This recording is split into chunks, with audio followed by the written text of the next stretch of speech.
guys, perkenalkan, nama saya Lisa Erawati Sibarani, program prodi Sarjana Kebidanan di Stikes Mitra Pusada Medan. Di video kali ini, saya ingin menjelaskan proses terjadinya pembuahan dan proses perkembangan embrio pada ibu hamil. Check it out! Masa ovulasi pada tubuh wanita berkisar 2 minggu sebelum hari pertama menstruasi. Saat terjadi ovulasi, sel telur akan bergerak menuju tuba Fallopi melalui yang namanya silia. Di tuba Fallopi, sel telur akan menunggu datangnya sel sperma untuk terjadi yang namanya pembuahan, di mana sel telur memiliki masa hidup berkisar 24 jam saja. Jika tidak terjadi pembuahan, maka sel telur akan mati yang disebut dengan masa menstruasi. Sel sperma yang masuk ke vagina berkisar 300 juta sel sperma, di mana di antara 300 juta sel sperma, hanya ratusan sel sperma yang mampu sampai menuju tuba Fallopi.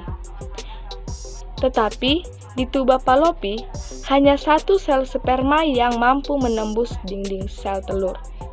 Sel sperma yang mampu menembus akan menuju yang namanya ovarium.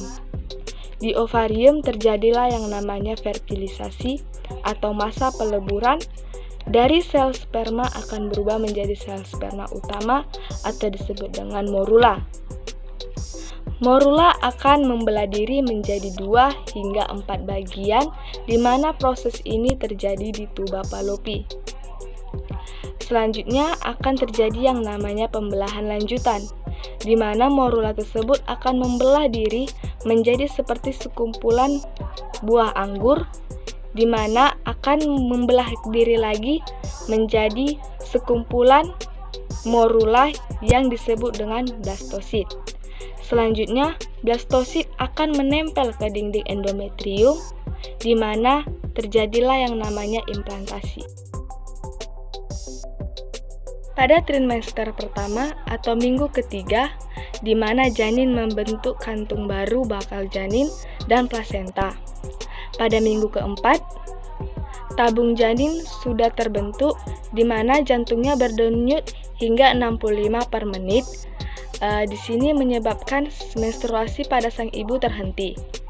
Pada minggu ke-6, di mana wajah dengan lingkaran pada sang bayi, mata, hidung, mulut, hingga telinga mulai terbentuk, di mana sang janin berbentuk seperti huruf C.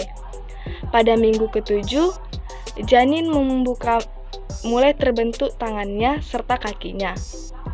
Pada minggu ke-8 hingga ke-10, di mana janin mulai bergerak tapi tidak aktif. Pada minggu ke-11 sampai ke-13, di sini bayi mulai berkembang. Dia mulai menggempalkan jari-jarinya. Pada minggu ke-12, di mana janin sudah memiliki panjang kurang lebih 8 cm. Masuk ke trimester kedua, di mana berkisar 14 minggu sampai 15 minggu, di mana mata bayi mulai terbentuk. Minggu ke-16 sampai ke-18, di mana kelamin terbentuk dengan baik, di sini siap untuk di USG. Pada minggu ke-19, sudah bisa mendengarkan suara. Pada minggu ke-20, bayi banyak menelan dan berproduksi kotoran disebut dengan mekanium. Pada minggu ke-21 sampai ke-24, bayi aktif seperti manusia kecil. Pada minggu ke-25, di mana berat badan bayi mulai naik. Pada minggu ke-26, bayi sudah bisa mengeluarkan plasenta atau disebut dengan air ketuban. Pada minggu ke-27 sampai ke-30, bayi sudah bisa berkedip serta mengisap jari-jarinya. Pada minggu ke-31 sampai ke-33 atau disebut dengan trimester ketiga, bayi sudah mulai menendang dengan kuat atau disebut dengan kontraksi palsu. Pada minggu ke-34 hingga ke-35, di mana sistem saraf pusat serta paru-paru sang bayi mulai aktif.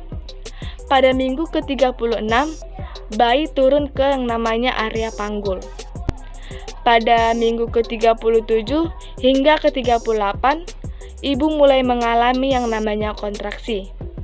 Pada minggu ke-39, air ketuban mulai pecah, dan ibu dianjurkan untuk hubungi dokter atau bidan untuk yang namanya memasuki masa persalinan.